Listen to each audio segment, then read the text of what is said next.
Hello, Lions fans. Welcome to episode 4 of Lockdown Lions. I'm your host, Alex Morella, and joining me, like he has been every other week, still in a little bit of lockdown, Sebastian Spaniolo. Welcome to the show. Cheers, Al. Thanks for having me again, and looking forward to another great show to bring the footy club into the lives of our members that are looking forward to seeing us out on the ground soon. Absolutely, and slowly that's hopefully looking like a good possibility given everything that's been going on through the country at the moment. How have you been, Seb? Keeping busy, keeping out of trouble? Yeah. Doing our best to get through the situation as a footy club, and just a lot of reading of rules and regulations and guidelines that have been coming out every day. And sometimes it feels like it's a bit hard to keep up, but I guess more information is better than none. So, myself and some others will work through how that looks for us moving forward when the time's right to bring everyone back, or even if we can come back in 10s or 20s in terms of training numbers, just working out how that looks for us. Absolutely. Before we go any further, of course, we've got to make a huge thank you to our sponsor for today's show, Saxon Lighting, one of our great club partners. So if you need any new lighting options for your home or work, make sure you speak to the Saxon Lighting team for design consultations, or head to their website at saxonlighting.com.au for more info. Or, of course, call them on 8418-6255 and mention the Lockdown Lions podcast. We know, Seb, they did a great job back before demolition, of course, BD, in the office, making sure we had a great new lit-up facility while we were there. 100%. Yeah, Matt and the team at Saxon Lighting have always looked after us, and looking forward to when we do get back into the newly renovated club rooms, and they'll come through again and make sure the place is looking fantastic and bright, which have got the expertise to do. So I think since we last chat, there has always been a little bit of talk about everything going on. We've seen the return of the AFL, which is exciting for everyone who's keen to get back involved. Obviously, that then raises questions about everything going on with VFL. We've seen what's happening with NAB League and that being pushed back. Local footy's a bit of everywhere at the moment, depending on different leagues and what's happening. Can you share anything new for us in everything? I might work my way down from the top. So in terms of AFL, fantastic that they've got their start date and they've got their protocols and setting up, the hub style up on the Gold Coast for clubs to get to be able to play games of AFL, which we always knew going into this scenario. It was very important that the game of AFL and that competition gets up and running as soon as possible. And we also knew that once that was done, it would cause a bit of a trigger effect for the other competitions to then get more clarity. So we've been patient. We've been working with the AFL and the other state league clubs in Victoria to have some planning behind the scenes of how a shortened VFL season would look or could look, and who's participating, and etc. So, yeah, those talks are ongoing. I'd love to be able to sit here right now and say, all right, we've also got a start date and away we go, but there's a bit more to work through. So we'll be patient.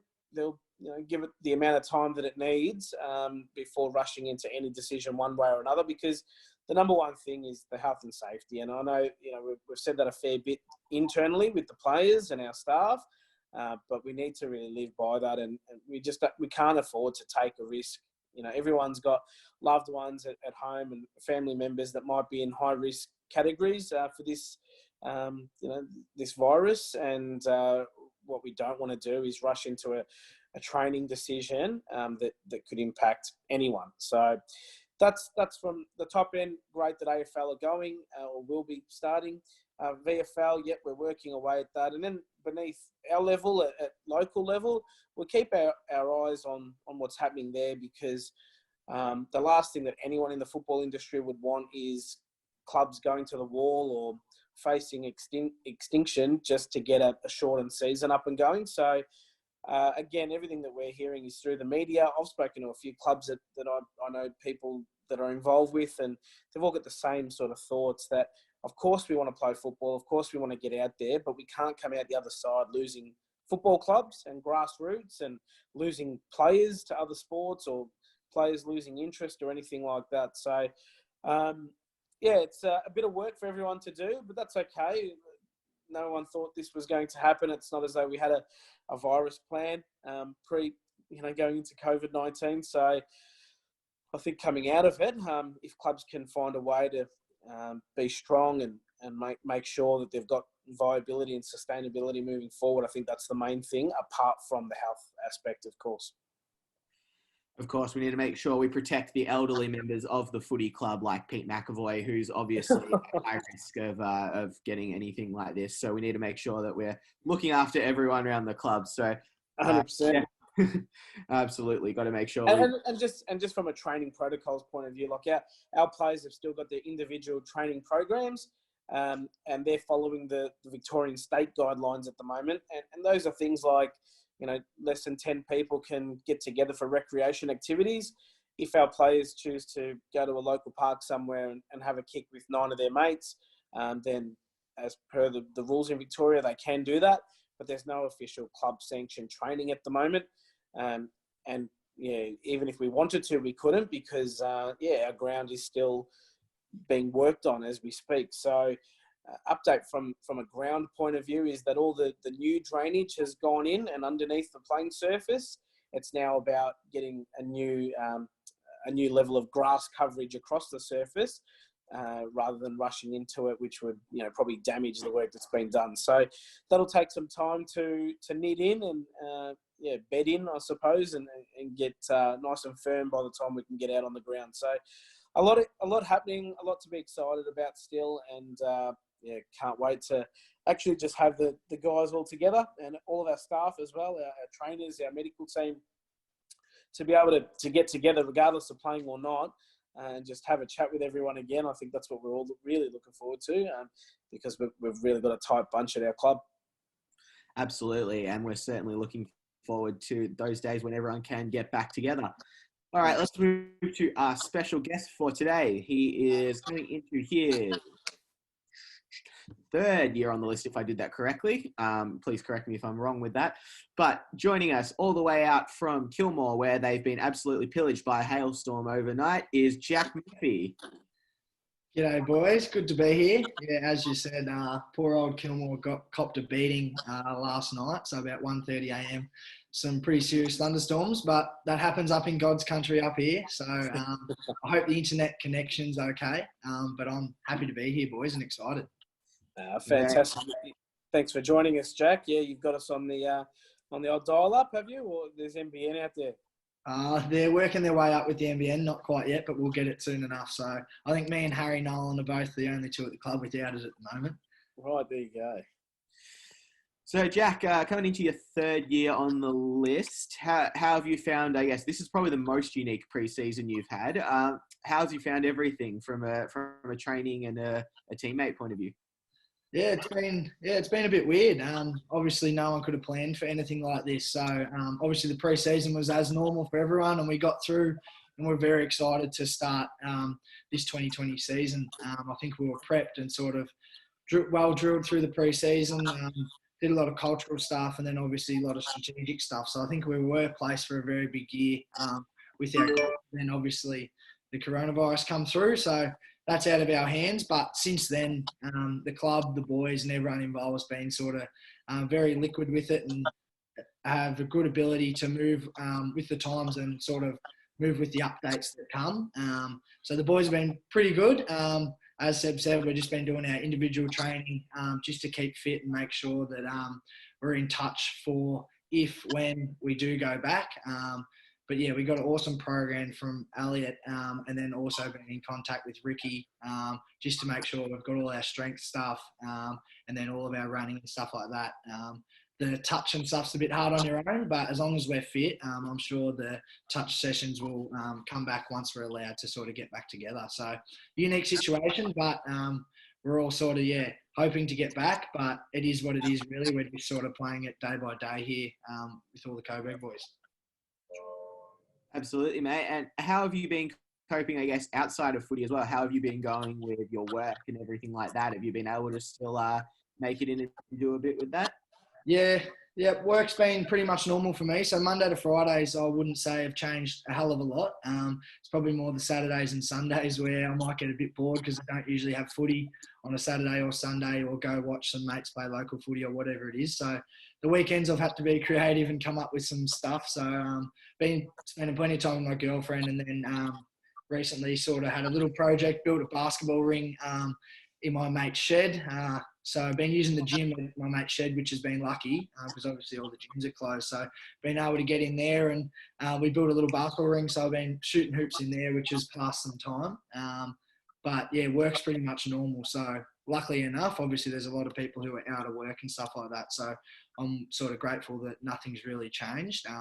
Working in healthcare, I suppose it's a bit of a risk, but that's sort of our job to help people. So yeah, sort of grateful that I'm still working and so forth. Absolutely. Jack, do you want to take everyone through what you do as your job? Because it's probably not what a lot of the other guys do around the club. So it's a really interesting thing. Yeah, so yeah, I'm a qualified podiatrist. So I studied my master's in health science and master's in podiatric practice. So pretty much specialist of the foot and ankle. So I look at anything related to the foot and ankle really. So I work in a multidisciplinary clinic in Kilmore. So we've got physios, podiatrists, myself, some myotherapists, exercise physiologists. We've sort of got the whole health bracket in one building, so we can sort of bounce off each other. So we've been pretty busy. A lot of people out walking, running and stuff like that. So seeing a lot of injuries and stuff like that come through the clinic, ankle injuries, foot injuries, stuff like that. So in a time where most people are trying to get out and do some exercise, it's probably keeping us afloat because we're getting a lot more injuries and stuff like that coming through the door. So yeah, that's my sort of work. But yeah, in contact with people every day. So it hasn't been too lonely Monday to Friday with some people who would be working at home. I'm sort of pretty much at my normal capacity anyway. Fantastic. And any of your teammates hit you up ever for a bit of a free consultation at the footy club? Yeah, last year we had Lockie Dixon had a few issues there, and that was probably just because he had too many kicks on a Saturday and Sunday. So, but I did have Mitch Podowski and Josh Guthrie are both studying podiatry, so they were always asking me for my answers and my textbooks and stuff like that. I probably wouldn't have trusted my answers too much, but yeah, always have a chat with them and help them through anything that they need help with. So those two guys always have a chat before training or after training about work. But most of the time when we're at footy, we try and keep it footy related and steer away from work as much as we can. Our own little group of podiatrists might have to give you a little name, maybe the Foot Soldiers or something like that. It's a growing group of podiatrists. Yeah, so and then we've obviously got a couple of riggers of physio. So we've got a few healthcare workers there, and then obviously Maddie and the rest of our healthcare stuff. So we do have a pretty good little healthcare system at Coburg, I suppose, which is good. 100%. Before joining Coburg, so as Alex mentioned, coming into this would have been your third season at VFL level with our club. And before joining Coburg, you obviously living in Kilmore, playing for Seymour Football Club. Is that right? Has that been your club the whole way through the journey? As a junior, I played junior footy at Kilmore, so the Kilmore Blues, and then got into the school system and started playing at Assumption College. So I started playing there once I started year 7 all the way through to year 12. And then Kilmore was sort of the Sunday sport, but Assumption took priority. Loved my Assumption footy, and they were sort of, the thing I look forward to most. So, played footy there from year 7 through to the seniors once I got to sort of year 10, 11 and 12. And played in the first 18 at Assumption. And that was sort of like that's where the footy sort of holy grail in a sense was at the school, because it's sort of like a footballing school, and that's all I sort of ever wanted to do. So to get into that team and play year 11 and 12 at Assumption were probably two of my more enjoyable years, just because sort of the history behind it all and then being involved in it. So playing in the ASSV for that. And then once I, was playing in year 11 and 12. I moved to Seymour and played under 18s up at Seymour. Just had a good connection up there with the coach, who was allowing us to play school football and local football, and also had some family up there. So I really wanted to go play with one of my cousins who's a similar age to me, and he was in that team. So that sort of spurred the move. And we actually took probably 3 or 4 other Assumption kids with me, and we all went up and played up there. So our Seymour under 18s team was pretty successful. We lost the grand final, but from where we were at the start of the year, we made leaps and bounds. So it was good to sort of take a few up and play up at Seymour. But that's sort of how the Seymour connection started in under 18s. Yeah, and Assumption, as you said, such a rich football tradition and history throughout the school. Any names that the listeners would recognise as players that you either played with, or firstly with, but also at the AGSV level against, that are now playing AFL? Yeah, no, some good competition going through sort of year 11 and 12.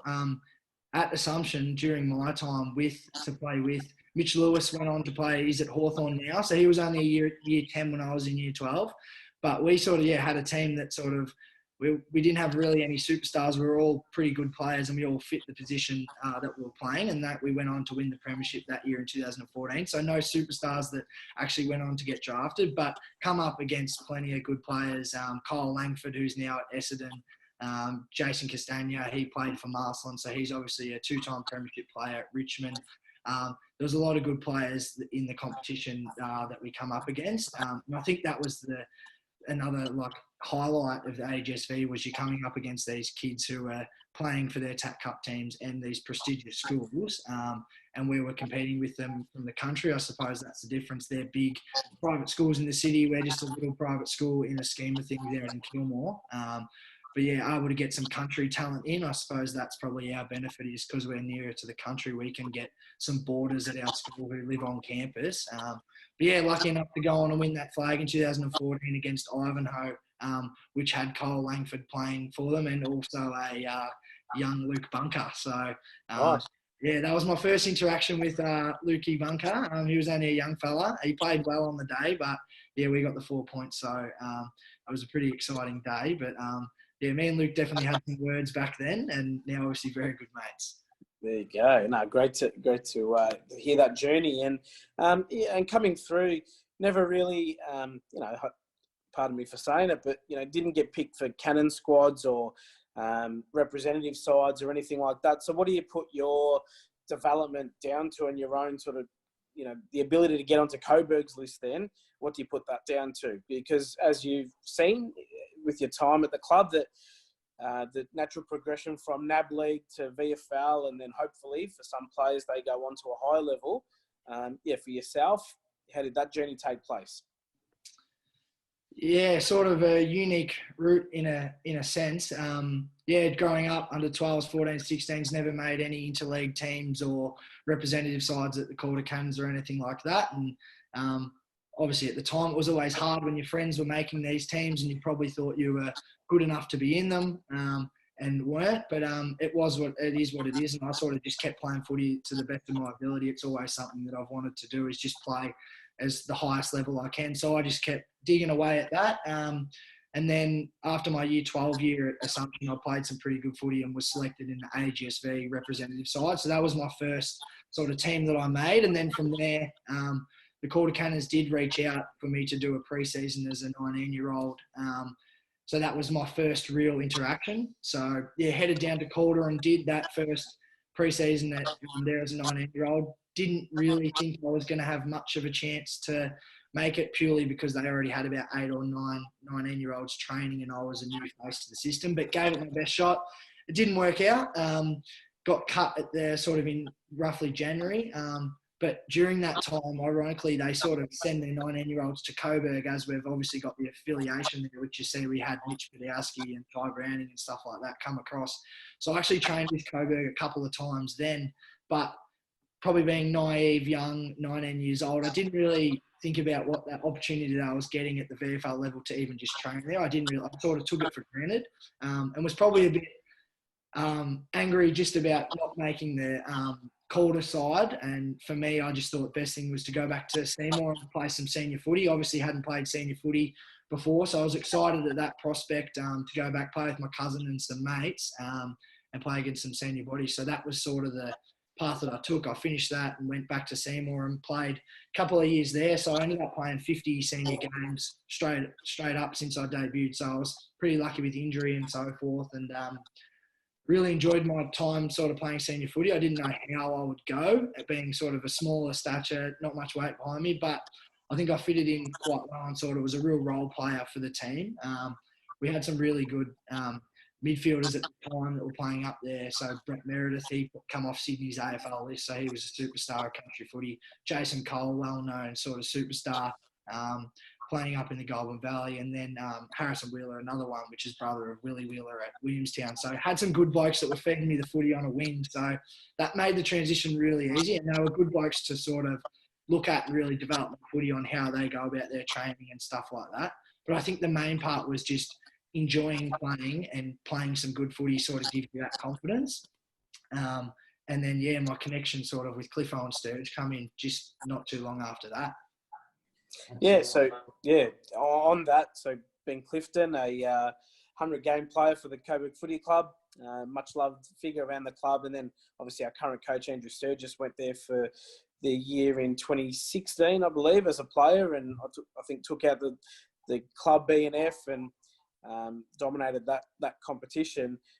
Those two guys probably, big parts in you getting to Coburg. Am I right in saying that? And how did that come about? What conversations took place around that? Yes, most definitely. Obviously Cliffo, a Seymour boy, he come back once he finished his VFL career to come back and play at Seymour. I didn't have much to do with Cliffo before that, but I knew who he was because he was sort of the Seymour kid that's been playing down in the big smoke, playing in the VFL. And he obviously brought Andrew Sturgis, his good mate, to come play at the club. So obviously met sort of both of them then and sort of started building a relationship with them. Firstly, with Sturge, it probably happened on field. Me and him just seemed to sort of have a good connection on field, him being inside mid and me being an outside mid. We sort of always seemed to be in the right spots for each other. And that's probably where it started to happen for us. And then that's sort of stemmed conversations off field about footy, and we sort of built that connection on our love for footy. And then from there, I always wanted to play at the highest level. I thought VFL was going to be an option for me over them couple of years at Seymour, but I was probably just worried about when the right time was to go.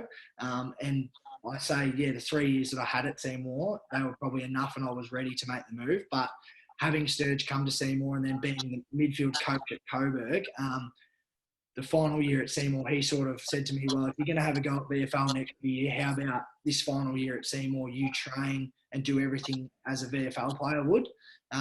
So for me, that looked like 3 sessions a week, your Monday, Tuesday, Thursday, and then our game on the Saturday, plus review of tape and footage and stuff like that. So I did that. I did an extra night a week, even though I was only playing local, and I trained and did sort of everything that would fit into a VFL week. So then when I come down to Coburg at the end of the year, that I wasn't out of my depth and I was ready to roll.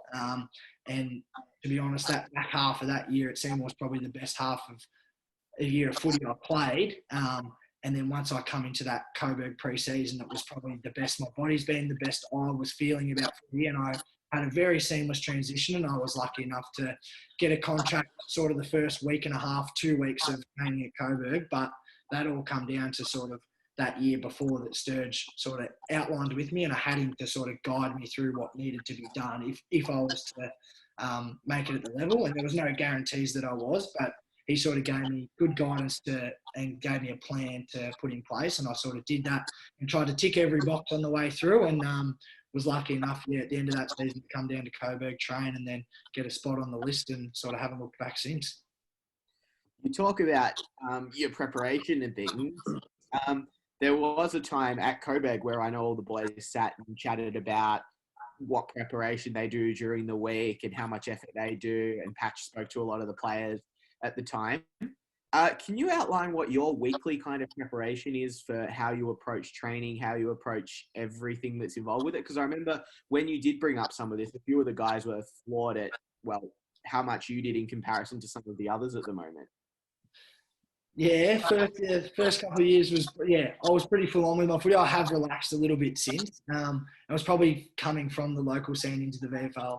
I probably wanted to do a bit more just because I felt, not that I was behind, but because I was coming from something different. But even that last year at Seymour, I did a lot of footage and stuff like that and took the footy quite serious. So sometimes my mates looked at me a bit funny when I was playing at Seymour and I was looking at the game a bit differently, but inside for me, it was obviously the big picture of I'm doing it to prepare for Coburg the following year. But my week was it was pretty full on. So Mondays we'd obviously do tape review of the game and so forth. So I would do my own review, watch my own game and study where I did well, what I could have done better, as well as getting the coach's review of how I went and what I could have done better. So then comparing the two, I just think doing it on my own, you sort of get a different point of view, and then getting the coach's one, it's another point of view. So you get sort of two for the price of one. So I always sort of did that. And then trainings, I had certain things that I'd like to do before and after training. And one of my downfalls, so to speak, was sort of my ground balls. So I sort of just labelled, and I don't know why, I was 300 ground balls at every training night. So Monday, Tuesday, Thursday, I was doing 300 ground balls sort of before and after training. So my mindset behind that, there's 900 ground balls that I'm probably doing more than most. And if I've done them, then I know I've done the work coming into the season. I still do that to some extent, not quite 300, but that's probably still one of my focuses, being one of the simplest things in footy, but probably one of the most important. Also looking at opposition positions, like who I'm going to be playing on and where they've been playing, whether they've just come in from local footy or where they've been playing VFL, are they in form, how they've been playing, kicking goals and that sort of thing. And then obviously watching opposition tape as well to see what foot my opposition might be, what tendencies does he have, does he like going left, right, does he help back or does he run forward, that sort of thing. I really sort of like that sort of thing of footy and seeing how oppositions work as well. And then I think by doing that, it put me in the best position Saturday to help my teammates and help myself sort of get the best outcome. And then similar thing on Thursday, it was just obviously a good training session leading into the weekend. Ice baths Friday night, good food, that sort of thing. Was all really a part of my plan, but it has relaxed a little bit. I'm not as stressed on it anymore. But yeah, that first year was pretty full on, but it held me in good stead because I think my first year, doing all that stuff, it made me probably mentally just be like, yep, I'm ready and I'm right for this. Whereas now you probably know that, yes, you know you can play at the level. You don't need that backing up as such. So it was full on, but yeah, held me in good stead. I'm still a bit of a footy nuffy, so I still go over the top compared to most people. But that's what it's like when you like footy, I suppose. But do you think, Jack, that for those listening, and there might be some young guys right now that are listening thinking, well, how can I get to VFL level one day because I'm aspirational? Do you think that, like you said, for you and looking back, it was a bit over the top, but do you think that that's exactly what was required when you do come from a local scene and maybe sometimes the perception is that it's an easy step up? It gets made easier if you're doing all the right things, I guess. Yeah, exactly right. I think that's well said there, Seb. Especially for kids who are looking to come in, obviously the footy is just one sense of it, getting a kick on the weekend and playing the game, but there's a lot of different things that come to it. Obviously scouting the opposition, our team structures, our strategies, that sort of thing. There's a lot of different things to footy, which luckily enough, because I was with Sturge that year before, I sort of got involved and sort of incorporated into it earlier. Whereas some people playing local footy, if they come straight to a VFL system, some of the things we'd be talking about, they'd be like, wow, I've learnt so much in that first 6 months. And I did. When I come in, I thought, gee, I've never thought of footy in this way or that way. And now when I look back, I think I was so like immature in a footy sense when I was playing local footy. So you do learn a lot.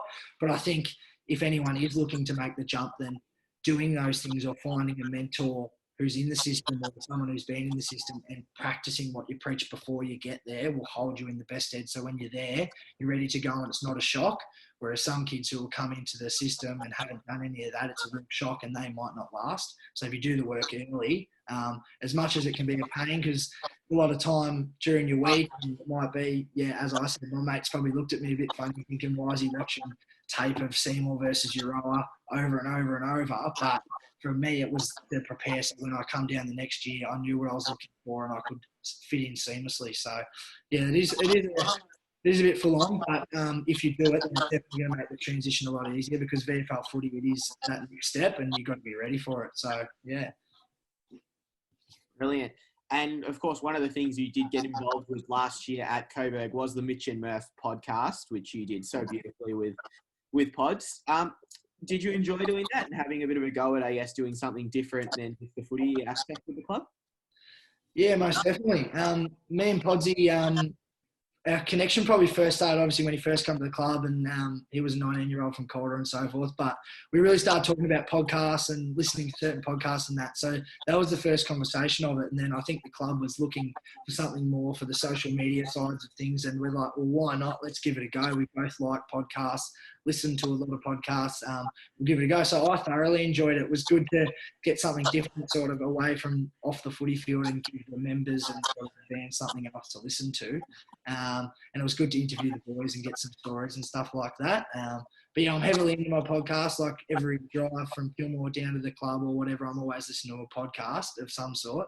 I think it's a great way of learning and sort of can make them trips from Kilmore a little bit quicker. And I think they're sort of taking over. There's a lot of different people in the world doing podcasts. As we've seen, our coach Andrew Sturgis has just started one, Emergence, which is awesome. So I've listened to a few of those, and he's got some exciting guests coming up. So I think the podcast game is definitely lifting, and it's sort of where it's at the moment. So I was, very pumped to be involved in the Mitcham first series. It was fun. It was a fantastic addition to our club's media, package that we were putting together weekly, and you guys did a fantastic job. We loved listening to it. I know a lot of people did, and it caused a lot of conversation in the change rooms for you and your teammates, which was great. So, and like you mentioned with Andrew Sturgis and his Emergence podcast, I can let everyone know that we have secured Sturgis, our guest on the Lockdown Lines podcast next week, and he'll come on and talk a lot more about who the guests are and some upcoming guests to whet the appetite, I guess, of the listeners out there, and looking forward to it. I think it's a great initiative by Andrew, and using his time or this, downtime very, very well. So well said, Jack. Now, from a family point of view, so you're in Kilmore, family-wise, you've got a parent that lives overseas. Do you want to tell us about your father, Taylor? Yeah, that's it. So, obviously grew up in Kilmore, so a little country town. It's only about 50 minutes north of the city, so not too far away. But for people who don't know where it is, they think I'm up near Deniliquin or something like that, but not too far away. Grew up in Kilmore, just only child, so just myself. So me, mum and dad. Dad was a professional golfer growing up, and then was obviously professional, and that's what he did. So he's always been around the golf scene. Lucky to have sort of a professional sportsman in a sense in my family.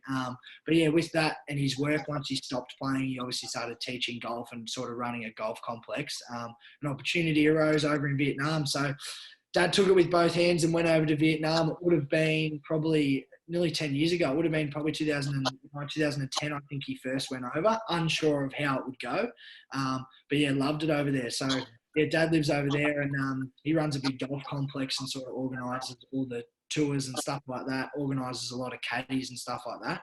Golf really boomed over in Vietnam, so that was the reason for it, why he went over. It was sort of when the drought was on around in Australia. The golf courses here deteriorated and stuff like that. So it's a good opportunity to go to Vietnam. So I have got a little holiday spot over in Vietnam, so he will be listening, so I'll give him a shout out. But he loves supporting the club. He thinks he's the president of the Vietnam chapter of the Coburg Footy Club, so he always runs with that one. But g'day, Dad, if you're listening. No, he's definitely got that title, and when he does come to games, we love seeing him down in Melbourne as well. So, what about his golf career, professional golf? Were there any highlights or wins, tournament wins, things that are worth mentioning? Yeah, most of it was before I was born, so pre-1996. But once I was born, I sort of stuffed everything up, and I think I become the focus, and the golf sort of disappeared a little bit, because obviously it involves a lot of travel and stuff like that. And during that time, it wasn't sort of serious as flying everywhere. It was more driving. So Mum and Dad used to drive up and down the coast playing tournaments, trying to win prize money along the way back in those days. 1995, I think it was, or 1996, he won the PGA Club Champion of Australia. So what that means essentially is every club in Australia has a professional working at the club, and they all go to one tournament play, and he won that. So we have got a photo here somewhere with a nice big trophy. I think it was 1995, but unfortunately it's one of those trophies you've got to hand back, so we don't have it anymore. But that would probably be his claim to fame. But I'll probably get some of that professionalism, as we spoke about earlier, from him being in that professional background. he obviously has the most patience I've ever seen. Being a golfer, you've got to have a lot of patience. So I don't quite have as much as him, but I would like to think I got a little bit off him. And yeah, skills in the golf game for yourself, have they transferred to you? Are you a good golfer yourself? I played a fair bit as a kid. I obviously pretty much grew up on the golf course, Dad being over at the golf club. I was mainly interested in driving the golf carts around rather than playing golf. But yeah, I wasn't too handy as a kid. But like golf's one of them sports you got to consistently play to keep any touch or be any good. So I never really got into it, probably much to his disappointment. But footy and basketball really took over for me. So they were probably my two main sports. There you go. Well, the club is working on a club golf day once we can all get back together, and most likely going to be in summer. But we hope to see yourself and maybe Dad can make a special appearance to boost the level of skill on our golf day, which we'd be looking forward to. Cheers, mate. Yeah, that would be good. I think he'd be interested in that. But we have got some handy golfers. Guthers and Sammy Lowson think they're any good, but maybe my old man could just put them back in their box and do that. Maybe. Absolutely. Looking forward to holding our golf day this year, of course, in Vietnam, where we have the traditional home of Coburg golf. So it should be a really fantastic one. Murph, have you got up to much else away from the club during this downtime? What are you outside of work? Are you a Netflix watcher, a gamer? Have you been doing anything, I guess, to further yourself in other areas? Yeah, bit disappointing in this area. I'm not a gamer at all, so I'm probably one of the 1 or 2% of the Coburg list that I don't even own a PlayStation or Xbox. I've never really been a gamer, so probably being in the country, that's probably where that stems from. It's always outside, doing something outside. So no PlayStation, Xbox for me. Bit of Netflix and Stan over the last, obviously, month or so, not being able to do too much. So that sort of kept me interested. I was watching Outer Banks most recently, so that was quite interesting. But even so, I'm not a big TV sort of sit down and watch, so I'm not probably the best man to ask about that. But away from that, I've sort of I did my level 1 coaching course, so that was something that's quite interesting for me, and something that I'm obviously interested in the future. Plenty of downtime, so I thought it was a good time to sort of do my level 1, and I ticked that off a couple of weeks ago, which was good. Awesome, mate. It's great initiative to get those sort of certificates behind you as much as you can, and what you've shown with your learning in terms of your profession, podiatry, and also with your footy. It's going to hold you in great stead for the future, whatever that may hold, mate. So last one from us, really, before we wrap up. It's been great having you on. Is once we get back out on the field, and regardless whether that's for a shortened season in 2020 or the more normal season in 2021, what can Lions members out there and fans expect from our football team, and with a new coach, Andrew, who we really do feel for because he was so excited to get to the club he loves and lead the team? What can the members look for in terms of the playing group and the way we're going to be attacking the future? Yeah, I think it's just going to be a very exciting space, the Coburg Footy Club. Obviously, we got Sturgeon, new coach, sort of a fresh breath of air, real innovative and sort of creative thinker. So he sort of instilled that on all the boys. So we're sort of thinking about footy a different way to what you might normally. Plenty of connection between all the boys as well. We've always sort of had that and really pride ourselves on having good connection between our players, staff and coach and so forth. But I think most of all, it's just going to be exciting. I think, as you said, Sturge was super excited to get into it. All our players are super excited. I know yourself and all the staff are also excited. So I think excitement's probably the best word. And obviously, with what comes with that is sort of our passion. I think our passion for getting this club back to where it should be and getting those wins is much needed, and that's exactly what we want. So everyone's super excited and ready to roll. We're just sort of waiting it out, and we'll be ready once it comes. We'll hit the ground running. But exciting brand of footy, creative brand of footy, and I think a lot of people will be very happy to sit down and watch and cheer for the Burgers sort of in the rest of 2020. That's fantastic to hear, mate. Of course, we're super excited to see you and all the boys get back on the field very soon. Thank you so much for joining us from out in Kilmore today. As a former Yarra Valley student myself, I remember the trips out to Kilmore nicely. Those 8:30 starts when you saw them on the fixture were the absolute worst of the worst. So thank you for joining us from out in Kilmore in God's country. So thanks very much, Jack. Thanks very much for having me, boys. Appreciate it. Yeah, hopefully see you soon, and we'll go from there. Thank you. Thanks, Murph. Absolutely. Thanks very much for joining us, Seb, as well. And of course, a huge thanks to Saxon Lighting for all their support of the club. Make sure you head to saxonlighting.com.au for more info about anything to do with the Saxon Lighting team. They've been great supporters of the club. Another one down, Seb. Thanks very much. Yeah. As you big guest next week. Oh, yeah. Cheers, Alex and Murph. Today was fantastic. And looking forward to next week already. Sturge is going to be a great guest for us and, for our members and fans out there to have a listen to him and his views on where things are at within the club and competition, but also, what he's doing outside of our club at the moment will be, great to hear. Really excited. And like you said, thanks to Saxon Lighting for their support of today's podcast.